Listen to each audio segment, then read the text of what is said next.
You are watching Educational Broadcasting Channel.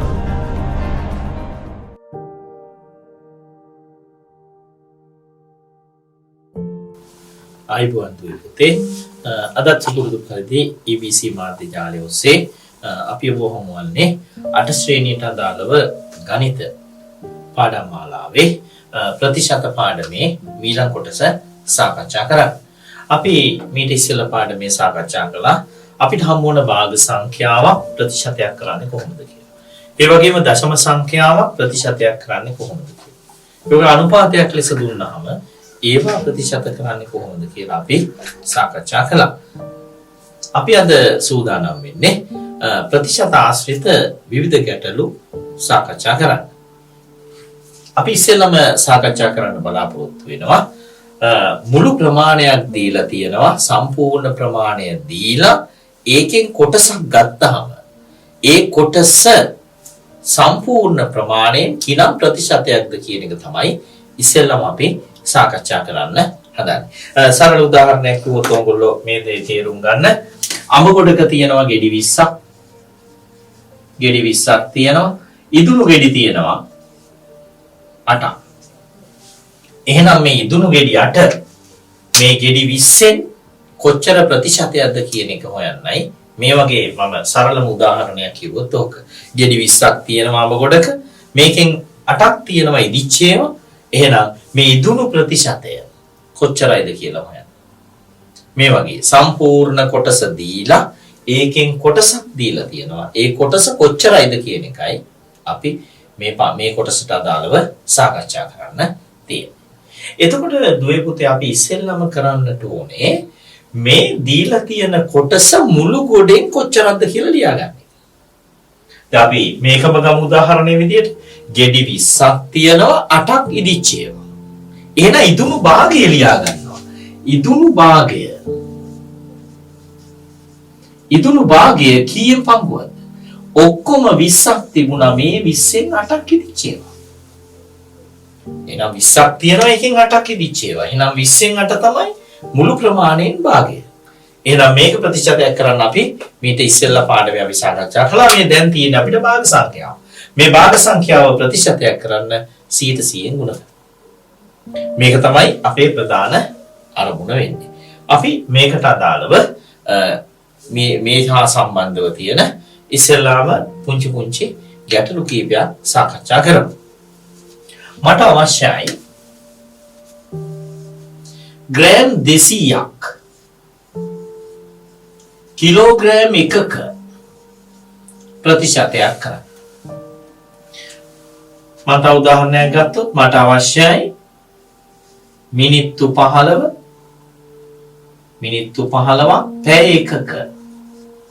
පැය එකක ප්‍රතිශතයක් කරන්න.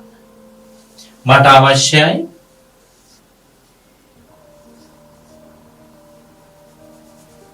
शत 20ක් රුපියල් 2ක ප්‍රතිශතයක් කරන්න. ග්‍රෑම් 200ක් කිලෝ එකක ප්‍රතිශතයක් කරන්න. කිලෝ එකකින් කොච්චරක්ද කියලා බලන්න ඕනේ ග්‍රෑම්. කිලෝ එකකින් ග්‍රෑම් 200ක් කියන්නේ කොච්චරක්ද කියන්නේ. එතකොට භාගයක් ලෙස ලියන්න නම් මේ දෙන්නගේ ඒකක දෙක සමාන වෙන්නට ඕනේ. එහෙනම් අපිට ලියන්න පුළුවන් කිලෝ එක කියන්නේ ග්‍රෑම් 1000යි 1000කට 200යි. මෙයා ප්‍රතිශතයක් කරන්න ಗುಣ කරනවා 100%. බිංදු දෙකට බිංදු දෙකක් කැපෙනවා තව බිංදුවට තව බිංදුවක්. උත්තරේ එනවා 100ට කියයි කියලාද 20යි. 1000කට 200යි. ඇයි 1000 ගත්තේ? මෙයා කිලෝග්‍රෑම් මෙයා ග්‍රෑම්. දෙන්න එකම ඒකකයක් වෙන්නට ඕනේ. භාග සංඛ්‍යාවක් ලෙස ලියවෙනකොට දෙන්න එකම ඒකකයකින් ලියවෙන්නට ඕනේ. නැත්නම් ඒ භාග සංඛ්‍යාව ගැලපෙන්නේ නැහැ. ඒ නිසා භාග සංඛ්‍යාව ලියනකොට දෙන්නගේ ඒකක සමාන වෙන විදිහටයි ලියවෙන්නේ. එතකොට දෙන්නගේ ඒකක සමාන කළාම 1000කටයි 200ක් තියෙන්නේ. 1000ක් තියෙන තැනක 200ක් තියෙනවා. එහෙනම් ප්‍රතිශතයක් කළාම 120. මිනිත්තු 15ක් පැය එකක මිනිත්තු මෙයා පැය. එහෙනම් මෙයාත් මිනිත්තු කරන්න වෙනවා. එහෙනම් අපි දන්නවා පැයකට මිනිත්තු 60ක් තියෙනවා. එහෙනම් 60කින් කොච්චරක්ද මේ 60කට 15ක් තියෙනවා. එහෙනම් අපෙන් අහන්නේ 100ට ප්‍රතිශතය කොච්චරයිද කියලා. 100ට 100න් ගුණ කරලා දානවා. එහෙනම් 0.1කට 0.1ක් කැපෙනවා. 15යි 6යි 3ෙන් කැපෙනවා. 3 වරක් 2 6යි 3 වරක් 5 15යි. මෙතන 10ක් ඉතුරුයි. ඒ 10 මේ දෙකත් එක්ක කැපෙනවා දෙවරක් එකයි. දෙවරක් 5 විදියට. 5 වරක් 5 උත්තර එනවා 25යි. 125ක ප්‍රමාණයක්. මිනිත්තු 15ක් කියන්නේ පැයකින් 125ක ප්‍රමාණයක්. ඒ කියන්නේ 125ක් කියන්නේ 4න් පංගුවක් කියන එක. එහෙමනම් පැය එකක ප්‍රතිශතයක් ලෙස දක්වන්න පැයක ප්‍රතිශතයක් ලෙස දක්වන්න ඕනේ මිනිත්තු 5. එහෙමනම් 60න් 15යි ගුණ කිරීම 100%. ඊළඟ කොටස ගත්තේ මම 120ක් කියන්නේ රුපියල් 2ක ප්‍රතිශතයක් විදියට. එතකොට මෙතන තියෙන්නේ ශත මෙතන තියෙන්නේ රුපියල්. එතකොට මෙතන 120යි රුපියල් 2යි. රුපියල් 2ක් කියන්නේ ශත කීයද? රුපියල් 2 රුපියලකට ශත 100ක් තියෙනවා. එහෙනම් රුපියල් 2ක් කියන්නේ ශත 200යි. එහෙනම් මේකේ භාගය 200න් 20යි. ප්‍රතිශතය කරන්න 100ට 100න් ගුණ වෙනවා. 0.2ට 0.2 කැපුණාම 20 දෙකෙන් බෙදෙනවා. උත්තර එනවා 100ට 10. ඔය විදිහට සම්පූර්ණ කොටස දීලා ඒකෙන් කොටසක් අහනවා කොච්චර ප්‍රතිශතයක්ද කියන එක. අපිට පුළුවන් ওই විදිහට අදාළ ප්‍රතිශතය හොයාගෙන යන්න. ප්‍රධාන වෙන්නට ඕනේ දේ තමයි මුළු ප්‍රමාණයෙන් කොච්චරක්ද කියන එක ලියාගන්න එක. ඒ ප්‍රමාණයට අදාළව තමයි අපි ওই විදිහට දීලා තියෙන භාග සංඛ්‍යාවේ ප්‍රතිශත ටික හොයාගෙන යන්නේ. හරි. අපි බලමු මේ හා සමාන තවත් උදාහරණ කීපයක්.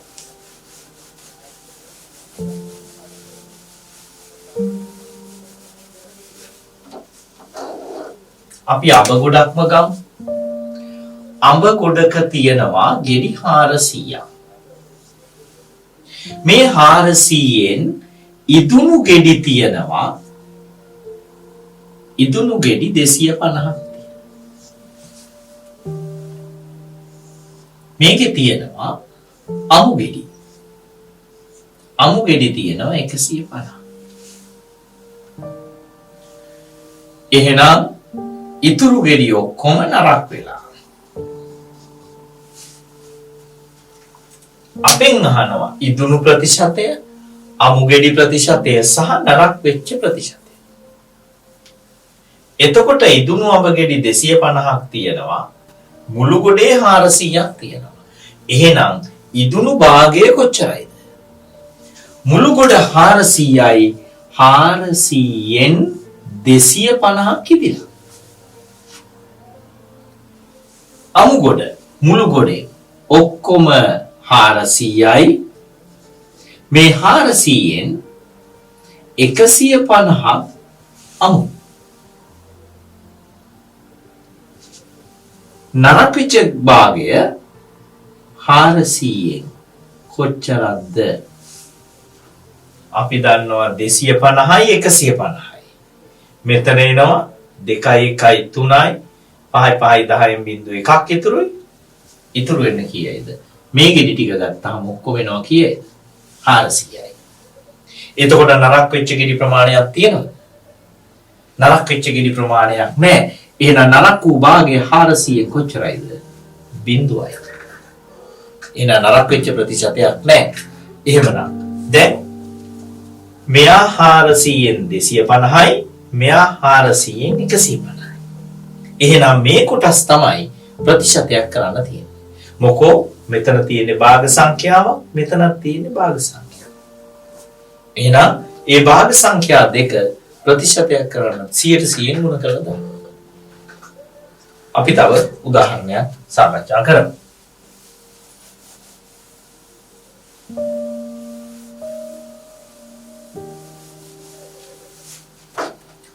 පන්තියක ඉන්නවා ළමයි 40. මේ ළමයි 40න් 24 දෙනෙක් ඉන්නවා ගැහැණු ළමයි.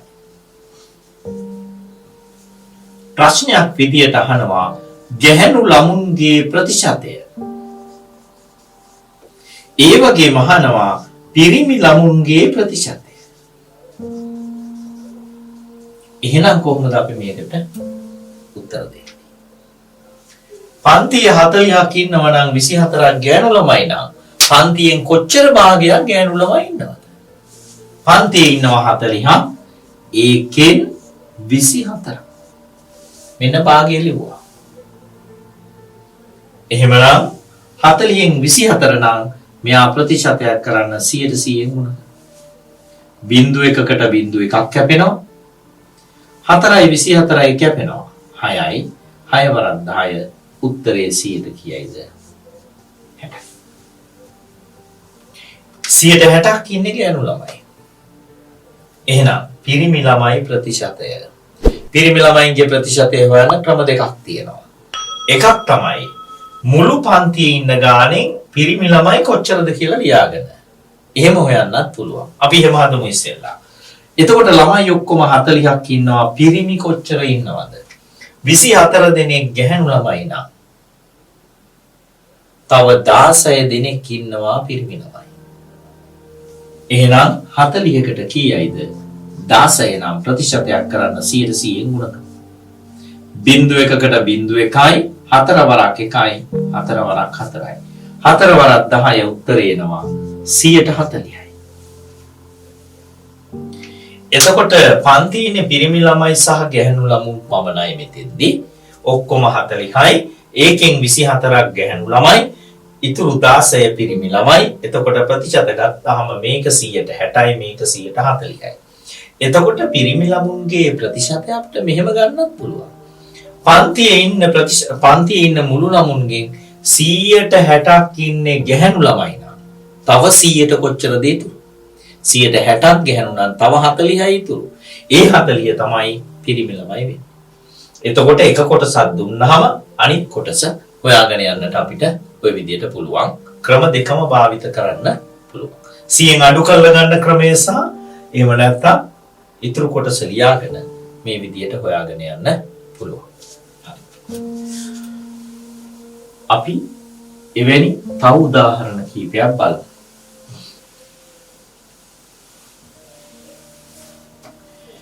නිමල් කියන පුජ්‍යලයාගේ මාසික ආදායම රුපියල් 40000යි. මෙයා වියදම් කරන ආකාරය. මෙයා කෑම සඳහා වියදම් කරනවා. කෑම සඳහා රුපියල් 12000ක් වියදම් කරනවා.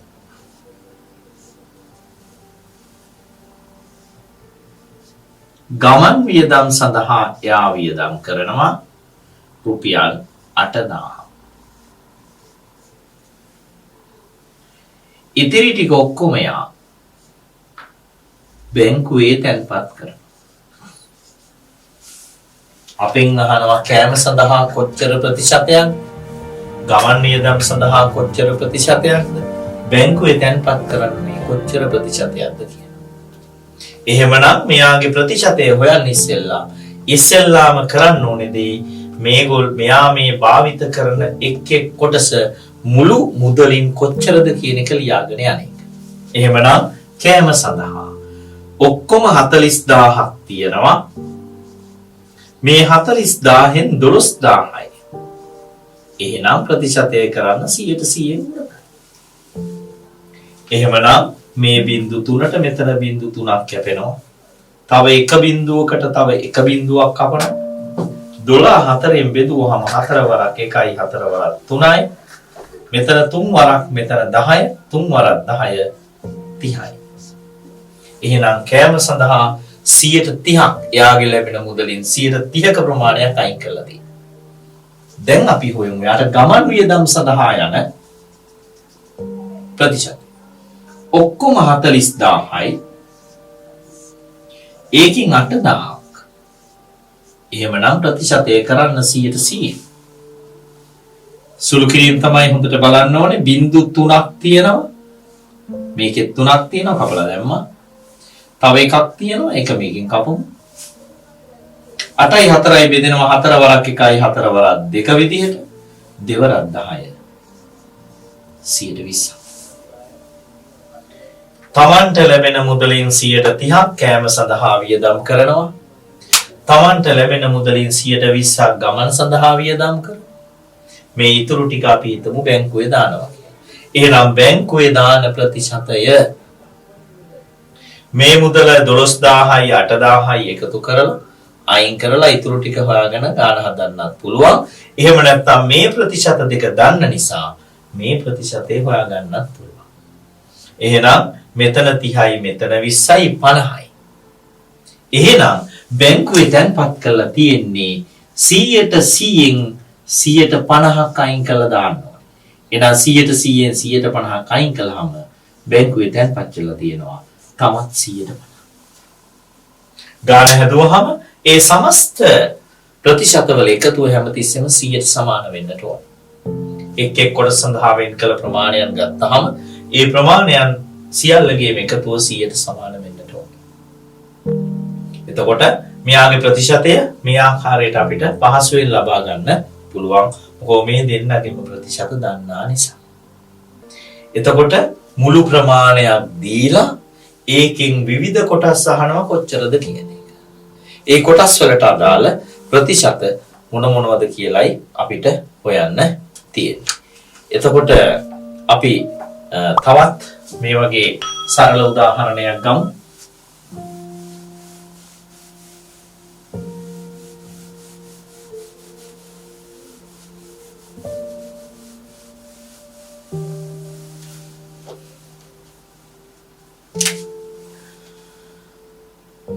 ඒ කියන පුජ්‍යලයා ළඟ තියෙනවා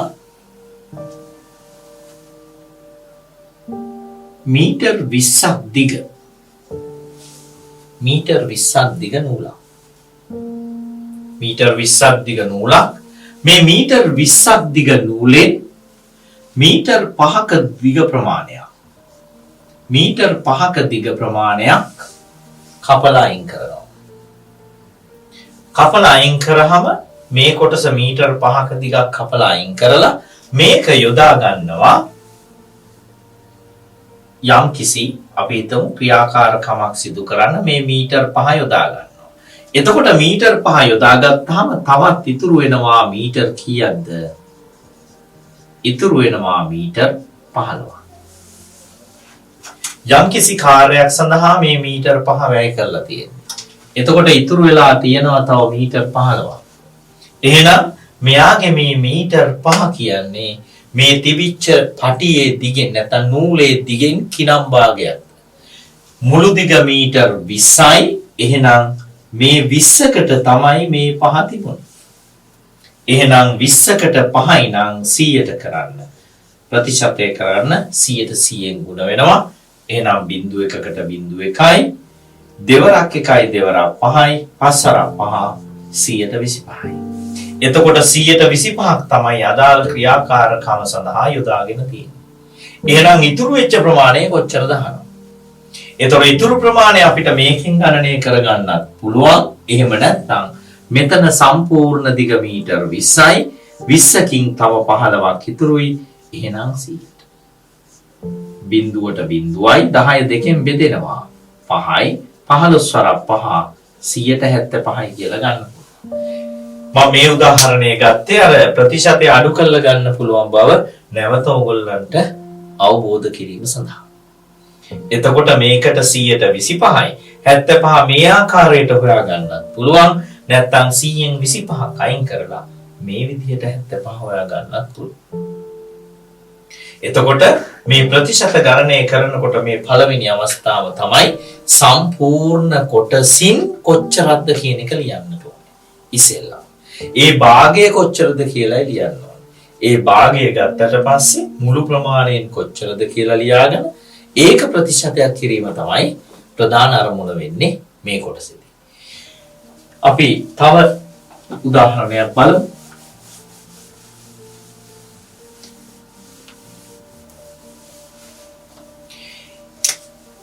B කියන පුජ්‍යලයාගේ මාසික ආදායම තියෙනවා රුපියල් 80000. මේ රුපියල් 80000 මෙයා වැඩ දෙකක් සඳහා යොදවනවා කියලා හිතමු. මේ 80000න් එයා රුපියල් 50000ක් එයාගේ ණය මුදලක් සඳහා වෙන් කරනවා. ණය මුදලක් සඳහා වෙන් කරනවා 50000. ඉතිරි මුදල එයා වෙන් කරන්නේ තමන්ගේ අවශ්‍යතා සඳහා. අපෙන් අහනවා ණය සඳහා තමන්ට ලැබුණු වැටුපෙන් කොච්චර ප්‍රතිශතයක් අයින් කළාද කියලා. එහෙනම් අපි හැමතිස්සෙම යන්න ඕනේ මුළු ප්‍රමාණයෙන් කොච්චරද කියන එක.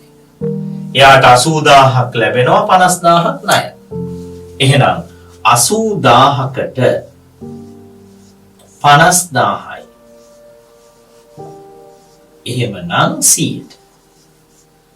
බිංදු 3කට බිංදු 3යි. තව එක බිංදුවට තව එක.